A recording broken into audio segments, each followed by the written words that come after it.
Alright, hey everybody, this is Madison with Madman Repair and Gayle Guitar Company.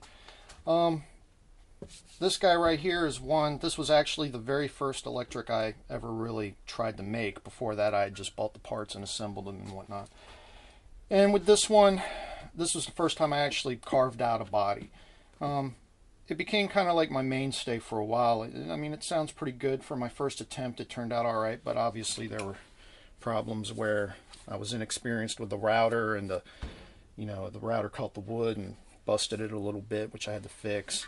I wasn't really feeling comfortable with a belly cut at the time, and I really didn't need it because I was playing tellies and I was used to not having one. And this was right around the time the Guthrie Govan kind of came out, and I was a big fan of his. I've got another one where I'm trying to do a Guthrie Govan style, so you can tell I'm kind of a fan. So I just, where his was koa, I just didn't have access to good, decent koa for, inexpensive. So I just went to the local hardwood store and I got a cut of mahogany and glued it together and routed out this guy. Not a big fan of, I don't use tremolos a lot for my style, so I just did a string through with a tune-o-matic on it. And, Seymour Duncan's. It turned out all right. Like I said, it's been a good player. I mean, everything lined up, which I was really happy for at the time. And, the journey was complete when it actually sounded good. And like I said, it's been a mainstay for a while. I've built a couple more, so it's kind of taken a back seat.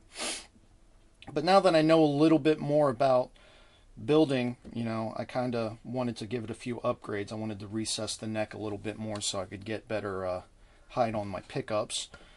And try to really, decrease the angle a little bit, make it a little more flexible. And I figured while I was at it, I would sand the top down and do a koa veneer, and then maybe sand down the sides and the back, so where the red mahogany stain that I used would stay in the grain, and then I could do a walnut satin or a walnut finish on it, and that would, accentuate the grain itself and kind of make itself look more similar to the koa. So this would just be more of like an upgrade, because like I said, there's things I could do now that would make it a little bit better, and why not? I'm not going to ruin it, and if I decide against it, I can always just sand it back down and stain it again and just keep on trucking. So this will be a fun project, and I'll keep you posted. I'll probably strip it, take it all apart and strip it down. That'll be the next video. So stay tuned.